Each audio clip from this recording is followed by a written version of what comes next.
जादुई तोता। एक छोटे से गांव में एक गरीब परिवार रहता था। उस परिवार में रामू और उसकी बीवी सीता उसके बेटे चिंटू के साथ रहते थे। उसी गांव में एक तोता भी रहता था। उसका नाम था रघु। वो किस्मत का धनी था। जहां भी जाता वहां किसी भी चीज की कमी नहीं पड़ती थी। एक दिन रघु उड़ते उड़ते उस गरीब परिवार के घर गया।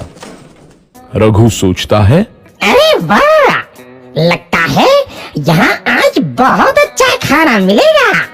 मैं पेट भर के खाऊंगा। वो एक कटोरी में रखे अमरूद देखता है। अरे वाह, अमरूद, मुझे तो ये बहुत पसंद है। मैं तो इसे पेट भर के खाऊंगा। रघु तोता अमरूद खाने ही लगता है। तभी सीता रघु को अमरूद खाते देखती है तो गुस्सा हो जाती है और उसे वहां से भगा देती है।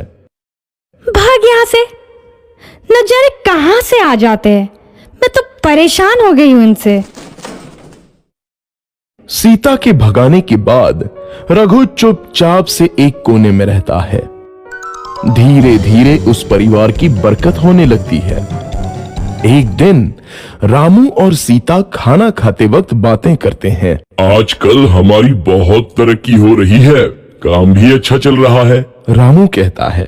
इस पर सीता कहती है, सच कहा, भगवान हमेशा ऐसे ही हम पर मेहरबान रहे। बेटा चिंटू भी कहता है, पिताजी, मुझे खिलौना लेके दो ना, मेरे सभी दोस्तों के पास है। रामू कहता है, ठीक है, जरूर लाऊंगा। सीता कहती है, कितने खुश है सब, मेरे परिवार को किसी की नजर ना लगे। एक तरफ ऐसी बातें होती हैं तो दूसरी तरफ रसोई में रघु तोता भी अमरूद खाते रहता है।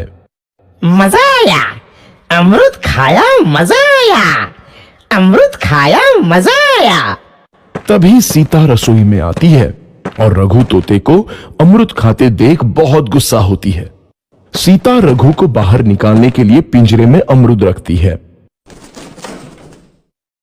रघु जब अमरूद खाने लगता है तो पिंजरे का दरवाजा बंद हो जाता है और वो उसमें फंस जाता है। मुझे बाहर निकालो, मैं यहाँ फंस गया हूँ, मुझे बचाओ। अगले दिन सीता पिंजरा उठाकर बाहर दूर उस रघु को छोड़ देती है। रघु के जाते ही उनके घर आई बरकत धीरे धीरे कम हो जाती है। उन्हें बहुत घाटा होता है। सीता कहती है, ये क्या हो रहा है? अचानक इतना कैसे बदल गया? अभी तक तो सब कुछ अच्छा चल रहा था। रामू कहता है, लगता है भगवान हम पर रूठ गए हैं। चिंटू भी कहता है, लगता है अब मुझे खिलौने भी नहीं मिलेंगे। और वो रोने लगता है और बाहर चला जाता है।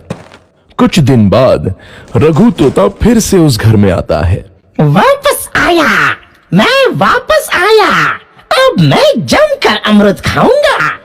रघु सीधा रसोई घर में चला जाता है और अमरूद खाने लगता है।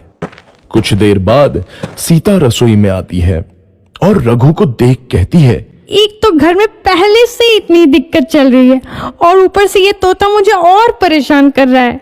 सीता रघु को वहां से भगा देती है। रघु उड़कर किसी कोने में छुप जाता है। कुछ दिन बाद धीरे धीरे उस घर की बरकत वापस आने लगती है। काम भी अच्छे से चलने लगता है। एक रात जब रघु तोता अमरूद खाने जाता है तो पिंजरे में फंस जाता है। ये लोग आखिर चाहते क्या हैं? एक तोते को शांति से अमरूद खाने क्यों नहीं देते? मैं कौन सा चोरी कर रहा हूँ? बस अमरूद ही तो खा रहा हूँ। तभी रामू वहां आता है और पिंजरे में रघु तोते को देख उसे बाहर छोड़ देता है। ये तोता भी कितना जिद्दी है, बार बार वापस आ जाता है। जैसे ही रामू रघु को छोड़ देता है, अगले दिन से फिर से उनके घर की बरकत जाने लगती है। काम में घाटा होता है। किसी को समझ नहीं आ रहा था कि ऐसा क्यों हो रहा है। रघु तोता घर आता है तो अचानक बरकत आती है और जब रघु तोता को बाहर निकालते हैं तो बरकत चली जाती है। एक दिन सीता रघु तोते के घर आने और बाहर जाने की स्थिति पर नजर रखती है।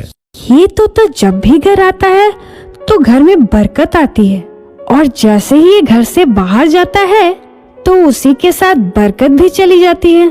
कहीं ये जादुई तोता तो नहीं है?